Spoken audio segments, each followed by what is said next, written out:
नमो नमः।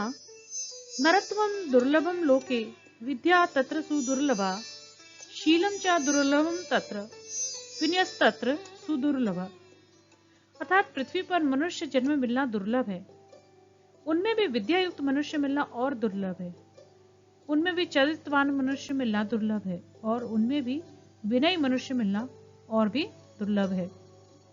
जीवनस्य उद्देश्यं केवलं जीवितुं न भवति, अपितु परेषां कृते स्वकर्तव्यं निर्वहणं तेषां सुखदुःखयोः भागं ग्रहीतुं च भवति। मार्गस्य पाषाण, रास्ते का पत्थर। एकदा एका राजा गच्छति स्म। एक बार एक राजा जा रहा था। तदैव मार्गे एकस्मिन् पाषाणे पाद प्रहारेण स भूमौ अलुठत्। तभी रास्ते में एक पत्थर पर पैर की ठोकर लगने से वह पृथ्वी पर लुढ़क गया। स अचिंत्यत, उसने सोचा, एषा पाषाणा सर्वेषां बाधाम उत्पादयति, यह पत्थर सभी के लिए रुकावट पैदा करेगा। न कोऽपि एतम अपसारयति, कोई भी इसको नहीं हटाता है। अधुना पश्यामि, अब देखता हूँ। कः एतम पाषाणम अपाकरोति, कौन इस पत्थर को हटाता है। इति विचारसा एकस्य वृक्षस्य पृष्ठतः नीलिना भूत्वा अपश्यत्। ऐसा सोचकर उसने एक वृक्ष के पीछे छिपकर देखा। किंचित् कालांतरम् एकः दुग्ध विक्रेता तथा गच्छन् तेन पाषाणेन च बाधिता भूमौ अपतत्। कुछ समय के बाद एक दूध बेचने वाला वहां से जाते हुए और उस पत्थर से बाधित होकर भूमि पर गिरा। तस्य दुग्धम अपि च विपर्यस्तम्, और उसका दूध भी फैल गया। सा कथमचित् उत्थाय, वह कैसे भी उठकर किमपि कथयन्, कुछ भी कहता हुआ तथा निर्गता, वहां से निकला।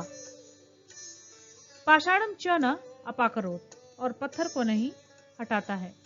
पुनः एका अश्वारोही सैनिका तथा गच्छन्, फिर एक घुड़सवार सैनिक वहां से जाते हुए तेने पाषाणेन बाधिता अश्वात् अपतत्, उसी पत्थर से टकराकर घोड़े से गिरा।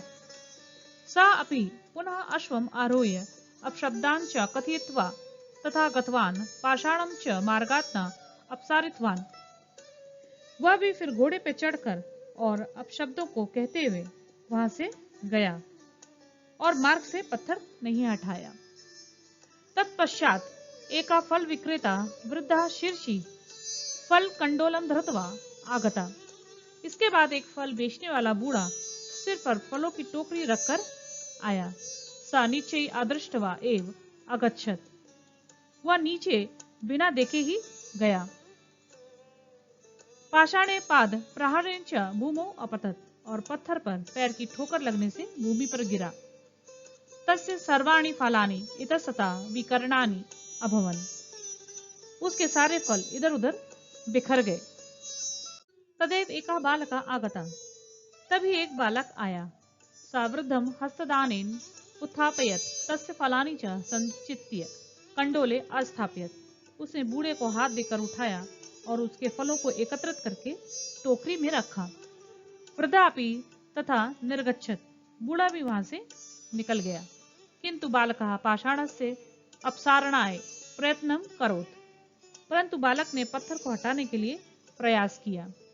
पाषाणा विशाला आसीत्, पत्थर बहुत बड़ा था। सा पुनः प्रयासम अकरोत्, उसने फिर से प्रयास किया। तदा राजा वृक्षस्य पृष्ठतः आगत्य तस्य सहायताम अकरोत्, तब राजा ने वृक्ष के पीछे से आकर उसकी सहायता की। पाषाणा अपसृता अभवत्, पत्थर हट गया। राजा तस्य बालकस्य प्रशंसाम अकरोत् तस्मै पुरस्कारं च अयच्छत्, राजा ने उस बालक की प्रशंसा की और उसको पुरस्कार दिया।